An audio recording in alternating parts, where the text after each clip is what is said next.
तो फ्रेंड्स देखंतु जो माने 2024 रे बिना परीक्षा रे चाकरी करिया पई चाहुछंती तो आज रे भिडियोटी सही मानक पई तो ये जो नियुक्ति आसी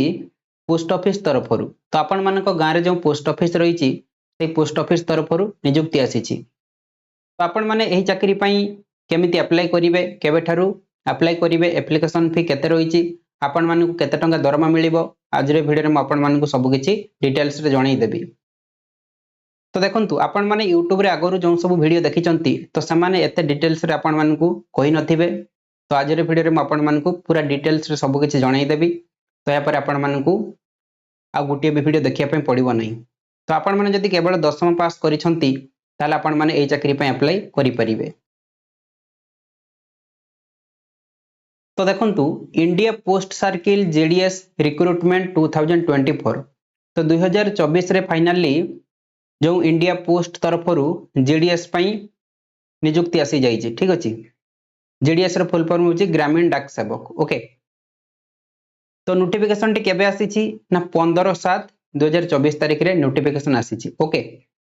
टोटल पोस्ट एथरे केते रही ना 44,228 तो यहाँ पूरा ऑल इंडिया रे। ठीक अच्छे ऑल इंडिया रे टोटल पोस्ट रही 44,228 तो आम ओडिशा रे केतुटी वैकेंसी रही ना 2477 तो 2477 बहुत बड़ वैकेंसी रही। ठीक अच्छे तो से आपण मैंने समस्ते नियति भावे अप्लाई करंतु। एप्लिकेशन फी केते रही ना मात्र 100 टंका। ठीक अच्छे एससी एसटी पीडब्ल्यूडी फीमेल और ट्रांसफॉर्मर कैंडिडेट मानक पई किछि भी एप्लिकेशन फी रहू नाही नील रही। ठीक अच्छे पेमेंट मोड माने आपण माने केमिति पेमेंट करिवे ना क्रेडिट और डेबिट कार्ड माध्यम रे पेमेंट करि परिबे नहले नेट बैंकिंग माध्यम रे पेमेंट करि परिबे नहले यूपीआई माध्यम रे मध्य पेमेंट करि परिबे। ठीक अछि तापरे ऑनलाइन अप्लाई स्टार्ट केबेठु होउची ना 15/7/2024 तारिख रु तो फाइनली अप्लाई स्टार्ट हो जाइए आपण माने अप्लाई करि दियंतु। ठीक अछि लास्ट डेट केबे रहिची ना 5/8/2024 तारिख तो 5/8/2024 तारिख पूर्वरु आपण मानकु अप्लाई करिया पई पड़िबो। ओके तापर देखंतु डेट फॉर एडिट और करेक्शन देखंतु आपण माने जो फॉर्म अप्लाई करिवे जदि किछि फॉर्म रे भूल हे गल ताले आपण माने एडिट केबे करिवे ना 6/8/2024 रु 8/8/2024 मध्ये आपण माने एडिट करि परिबे। ठीक अछि तापर एज लिमिट केते रहिछि ना एज ऑन 5/8/2024 5/8/2024 पर्यंत आपण मानकर बयस मिनिमम बयस 18 वर्ष होइथिबा दरकार आ मैक्सिमम 40 वर्ष होइथिबा दरकार। ठीक अछि तो आपण मानकर बयस 18 रु 40 वर्ष मध्ये रहितले आपण माने ए चाकरी पय अप्लाई करि परिबे। तापर देखंतु age relaxation is applicable to as per rules तो एज रिलैक्सेशन मध्ये रहिछि बहुत भलो कथा। एससी और एसटी कैंडिडेट मानक पय 5 वर्ष एज रिलैक्सेशन रहिछि ओबीसी कैंडिडेट मानक पय 3 वर्ष एज रिलैक्सेशन रहिछि पीडब्ल्यूडी कैंडिडेट मानक पय 10 वर्ष एज रिलैक्सेशन रहिछि। ओके तापर देखंतु क्वालिफिकेशन कथा म आपण मानक प्रथमे कहि देइछि केवल आपण माने 10th पास करिथिले ए चाकरी पय अप्लाई करि परिबे। ठीक अछि तो सेति पय आपण माने समस्त नियति भाबे अप्लाई करंतु समस्तंगर प्राय 10th सर्टिफिकेट थिबो। ओके तो आपण माने अप्लाई करि दियंतु। तापर देखंतु सैलरी माने आपण मानकु दरमा केते मिलिबो बीपीएम रहिछि आ एबीपीएम और डाक सेवक रहिछि। ठीक अछि तो बीपीएम रे फुल फॉर्म कोन ना ब्रांच पोस्ट मास्टर एबीपीएम होछि असिस्टेंट ब्रांच पोस्ट मास्टर। ठीक अछि तो बीपीएम जो ब्रांच पोस्ट मास्टर ता पई दरमा केते मिलिबो ना 12,000 रु 29,380 मध्ये दरमा मिलिबो। ओके तापरे एबीपीएम और डाक सेवक पई दरमा केते मिलिबो ना 10,000 रु 24,470 मध्ये दरमा मिलिबो। ठीक अछि तो एठी जो रहिछि टीआरसीए रे फुल फॉर्म कोन ना time related continuity allowance. Okay तापर देखंतु नॉलेज माने आपण मानकर कोन नॉलेज रहितबा दरकार नॉलेज ऑफ कंप्यूटर तो कंप्यूटर नॉलेज रहितबा दरकार तो एथिरे कंप्यूटर सर्टिफिकेट दरकार हेइ थाई। ठीक अछि तो सेति पे आपण माने जो फॉर्म अप्लाई करिवे तो तापर आपण माने कोन करिवे ना जो मानकर भी कंप्यूटर सर्टिफिकेट नाही आपण माने कंप्यूटर सर्टिफिकेट बाहर करि देबे। ठीक अछि जो मानकर अछि कंप्यूटर सर्टिफिकेट भलो कथा आ जो मानकर नाही से माने बाहर करि देबे काहे कि ना जॉइनिंग समय आपण मानकर कंप्यूटर सर्टिफिकेट निहाती दरकार हबो ओके आ रही नॉलेज ऑफ साइक्लिंग तो साइक्लिंग नॉलेज रही दरकार तो समस्त तो प्राय साइक्लिंग जानिथिबे साइकिल चलेबा जानिथिबे ठीक अछि जो मानकर गाँ रे घर किंबा शहर रे हो समस्त प्राय साइक्लिंग चलेबा जानिथिबे ठीक अछि तापर देखंतु सिलेक्शन प्रोसीजर आपण मानकर सिलेक्शन केमिति हबो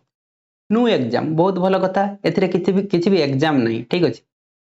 मार्क बेसिस रे आपण मानकर सिलेक्शन हबो तो जो आपण माने 10th एग्जाम रे जति की भी मार्क रखिथिबे सही अनुसार सिलेक्शन हबो ठीक अछि तापर देखंतु लैंग्वेज माने को भाषा आपण माने जानिथिबा दरकार तो उड़िया लैंग्वेज जानिथिबा दरकार ठीक अछि तो आपण माने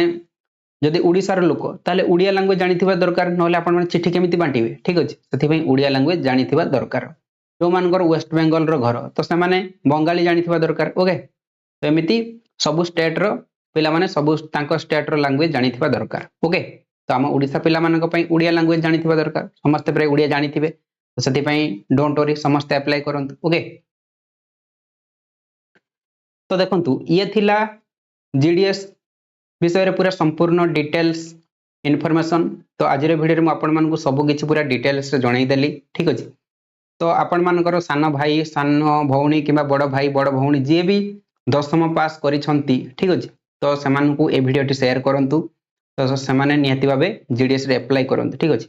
तो एबे 2024 चली जे ठीक अछि तो कंपटीशन जेमिति चली छी माने गवर्नमेंट चाकरी पाइबा बहुत मुश्किल ओके तो केवल ए जीडीएस होची एमिति गुटे चाकरी एथिरे बिना परीक्षा रे आपण मानकु चाकरी मिलिबो ठीक अछि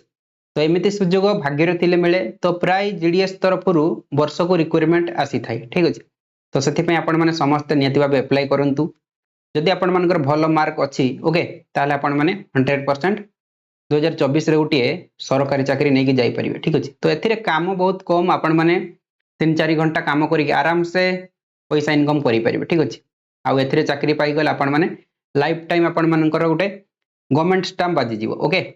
तो सेति पई समस्त नियति भाबे अप्लाई करंतु तो आ गुटे कथा म आपण मानकु कहूची जो माने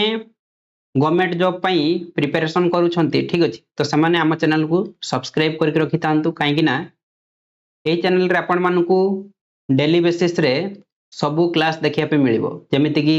मैथ हे गला रीजनिंग जीके साइंस कंप्यूटर तापरे उड़िया इंग्लिश ठीक अछि तो सबु सब्जेक्ट रे आपण मानकु वीडियो देखिया पे मिलिबो तो आपण माने ओडिसा गवर्नमेंट एग्जाम दियंतु नहले सेंट्रल गवर्नमेंट एग्जाम दियंतु ठीक अछि जे कोनोसी एग्जाम आपण माने दियंतु ना काहे कि सबु एग्जाम पई ए चैनल रे आपण मानकु वीडियो देखिया पे मिलि थाई ठीक अछि तो देखंतु या सहित आपण माने ए चैनल रे सबु गवर्नमेंट चाकरी रो नोटिफिकेशन मध्ये पाई जिवे ठीक अछि तो सति पई समस्ते चैनल को सब्सक्राइब कर दियंतु आ पाखरे थिबा बेल आइकन रे प्रेस करी ऑल नोटिफिकेशन रे क्लिक करंतु ठीक अछि तो जहा द्वारा कि आगु को आपण माने एमिति सबु जॉब नोटिफिकेशन वीडियो आउ एजुकेशन वीडियो देखि परिबे ठीक अछि तो आज रे मोरे वीडियो टी आपण मानक बहुत हेल्पफुल हेइथिबो वीडियो टी भल लागितले उटे लाइक करिवे संग मान को शेयर करिवे एवं चैनल को सब्सक्राइब करिया पई भूलिबेनी।